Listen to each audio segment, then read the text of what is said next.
Kia ora, I'm Sarah. Thank you for joining today's pre-workshop session for the financial literacy training. I'm really glad to have you here as we begin this important part of the Hope Bearer Livelihood program. In this session, we'll explore how financial literacy fits into the wider program, why it's such a crucial part of the program for the families that you support, and what makes this training so different from more traditional approaches. But before we go any further, please make sure you have your Stage 1 Financial Literacy Trainer's Guide with you and turn to page 3. If you don't have it nearby, go ahead and pause this video and grab it before continuing. Let's start by looking at the bigger picture of the Livelihood Program.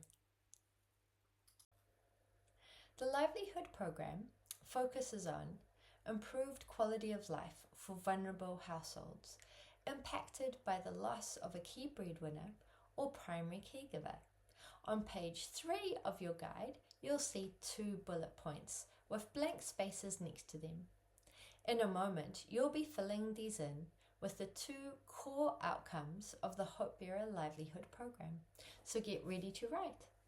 The 2 core outcomes that are in orange in the overarching program logic are, firstly, improved household food security, and secondly, improved sources of income and means to meet household expenses.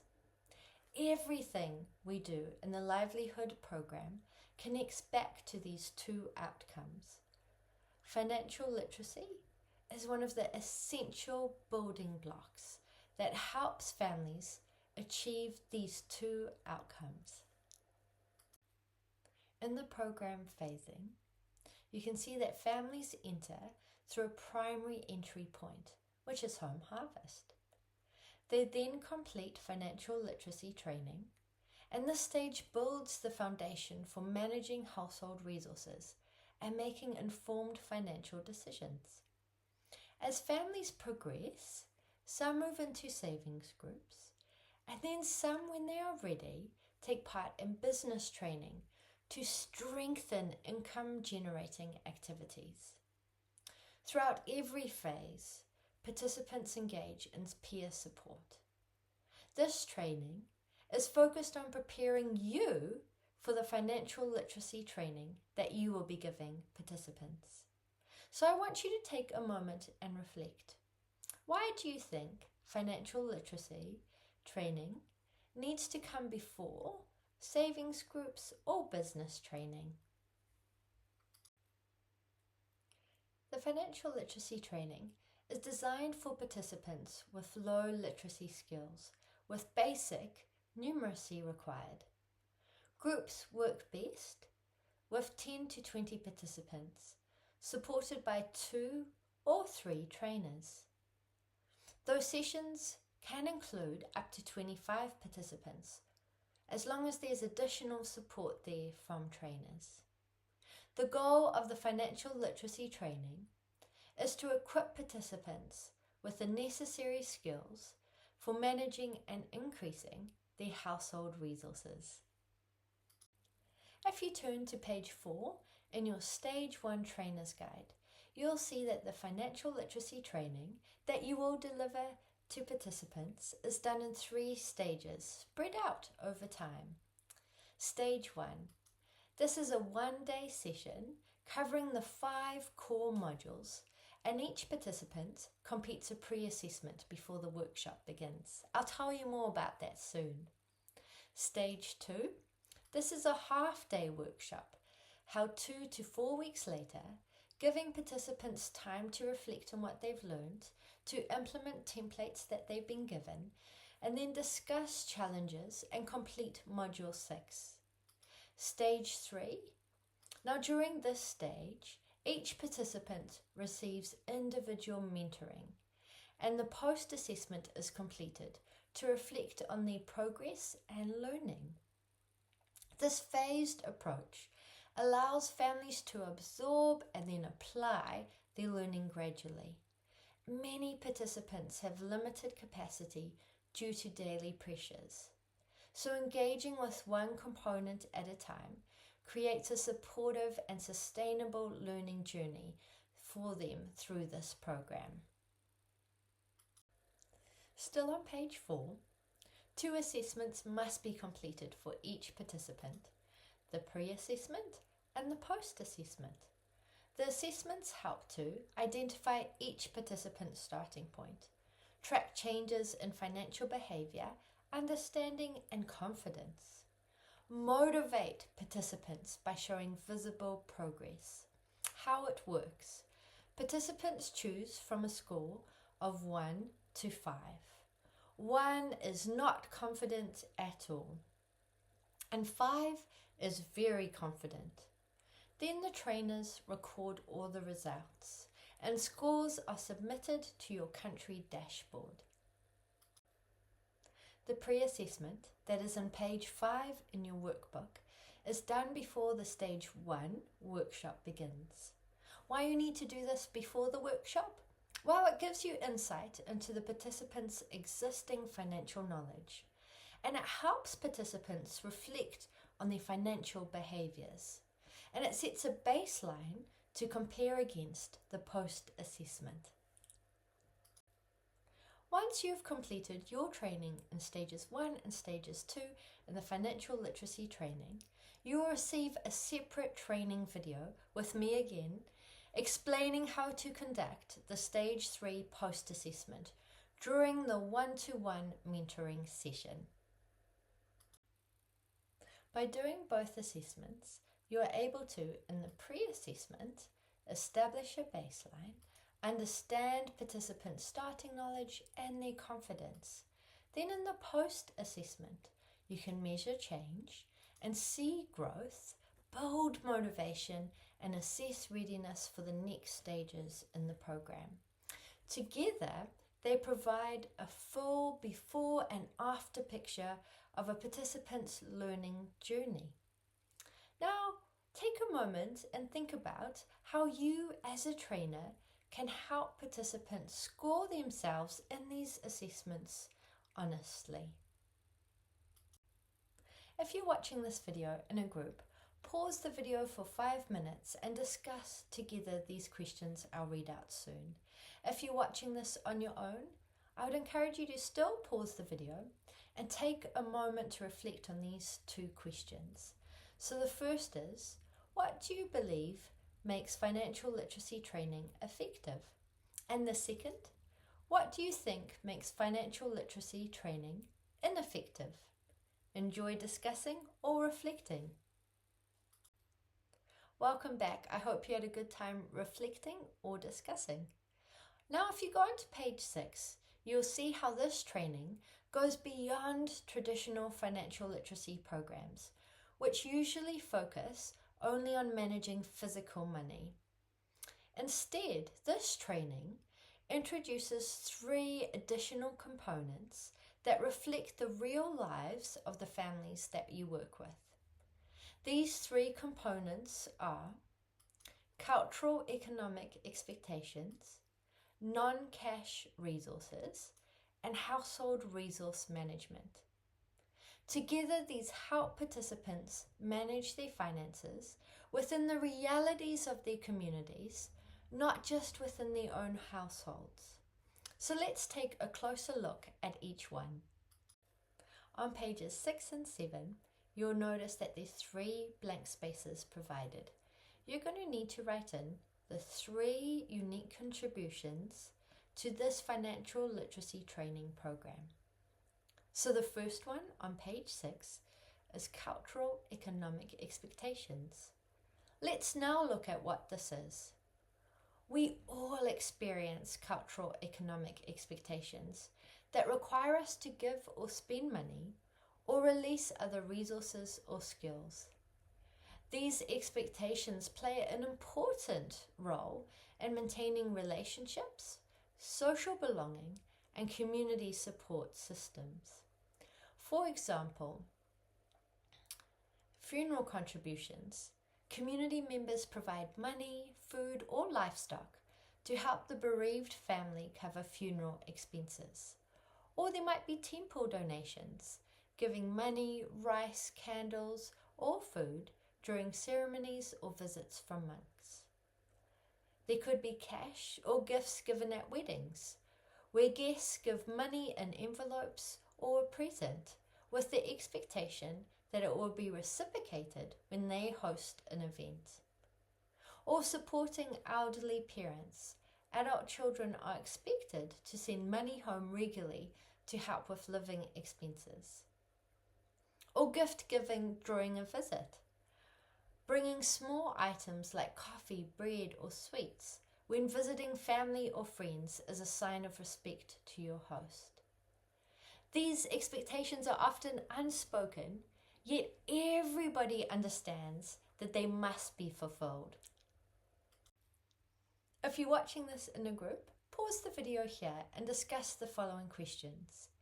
If you're watching this on your own, pause the video still and take a moment to reflect on the same questions before continuing. So the first, can you think of times when your culture or community expected you to contribute money, food, or support? What kind of expectations were these? Which of these cultural expectations creates the most pressure for the families that you support? Welcome back. So in summary, traditional financial literacy programs have discouraged people from participating in these cultural economic expectations. However, discouraging them can result in damage to their support networks, reduces the help they receive from others, and creates tension within families or communities. This program does not ask participants to reject cultural expectations. Instead, it helps them fulfill them in a more sustainable, planned, and less financially harmful way. A question to ask yourself is, how can financial literacy training strengthen rather than strain community ties? Unlike standard household-focused financial literacy programs, this training prepares participants to manage resources within a connected community where expectations and support systems flow both ways. Still on page 6 in your workbook, you're now going to fill in the second blank space, and you're going to write in money and non-cash resources. This is another very unique contribution to this training. So let's explore what we mean by this. Many of us cannot meet our basic needs using only the money we have received. Instead, we rely on a combination of money and non-cash resources, such as goods, services, or support exchange without money, to meet our daily needs and to fulfill cultural and community expectations. So money resources are actual physical money in hand, and it comes from formal jobs and informal jobs like selling things at the market or income generating activities. Non-cash resources are items or services acquired or exchanged without using money, but they have a monetary value. For example, you might be able to gather firewood for free instead of buying it. Or somebody might allow you to farm in their land and receive 10% of the harvest instead of cash. For participants in the home harvest program, they will get given seedlings. These are non-cash resources.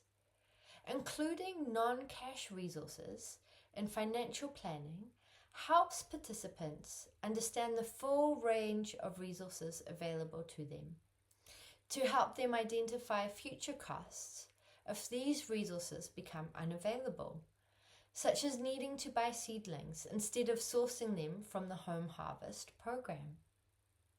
It helps them recognize contributions they already make that have hidden financial value.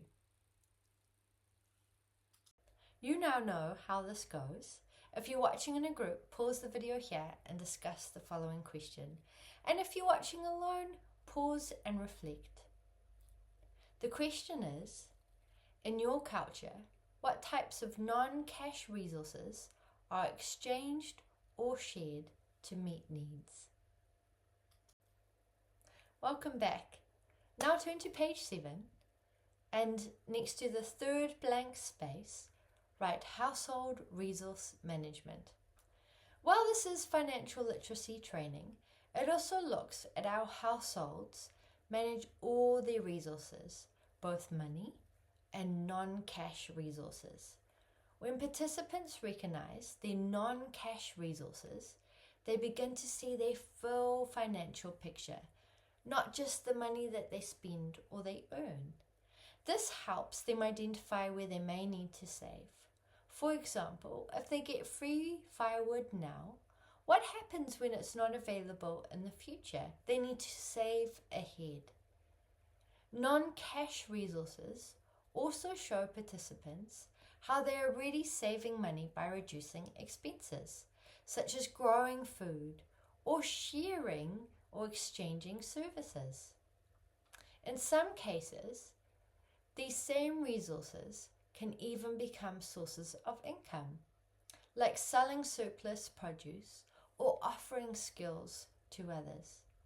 By taking this holistic approach to this financial literacy training, this helps participants plan better, protect limited income, and explore new opportunities, making it far more effective than money-only approaches. Still on page 7, you'll see the key learning outcomes. In a moment, I'll ask you to pause the video and review them together. If you're in a group, choose 1 or 2 people to read the learning outcomes out loud. If you're watching it on your own, take a moment to read through them yourself before continuing. I'd now like you to pause the video. It's good to have you back. Now turn to page 8. You'll see the learning objectives. In the left-hand column, write in the title of the module for each of the set objectives. The first is resource inflow. Participants will learn how they can utilize various sources to meet their needs, demonstrated through a resource inflow diary. Next, we have resource outflow. Participants will learn to prioritize needs over wants, minimize unnecessary expenses, and gain clarity on what their spending covers, demonstrated through a resource outflow diary. We then have savings up. Participants will learn that increasing inflows and decreasing outflows are key for saving, demonstrated through a savings diary. Borrowing responsibly. Participants will learn how to borrow money wisely and how to manage debt, demonstrated through a debt diary. Budget formation. Participants will learn how a budget enables them to achieve their financial and life goals, demonstrated through a budget template. Well done, we're almost there. On page 9, you'll see the approach to the training. I'm only going to summarize this and you're going to read it for homework. So first, you're going to leverage existing knowledge. That's yours and the participants. Use symbols and visual aids. We've provided many, but you might need to contextualize this and form them with the participants. Create a supportive environment. Talking about money and finances is very vulnerable for people. Provide practical tools and give personal stories, especially for the 3 unique contributions to this training. Again, briefly, pages 10 and 11 outline the module structures. Having a clear and consistent structure for each module helps you know what to expect in each session, manage time effectively, and deliver the content with confidence. It also ensures that key messages are covered in the right order, while still allowing flexibility to respond to participants' needs. As we now wrap up today's pre-workshop session, you've had a look at how financial literacy fits into the broader picture of the Livelihood Program and why it's such an important first step for the families you work with. You've also had a chance to get familiar with the 3 stages of the training, how the assessments work together, and what makes this program so different, especially the focus on cultural economic expectations, non-cash resources, and household resource management. All of these pieces help ensure that training truly reflects the everyday realities of the communities you support. As you prepare for our training workshop together, practice explaining in your own words, with examples from your context, the 3 unique contributions of this training: cultural economic expectations, non-cash resources, and household resource management. Thank you for joining me for this training session.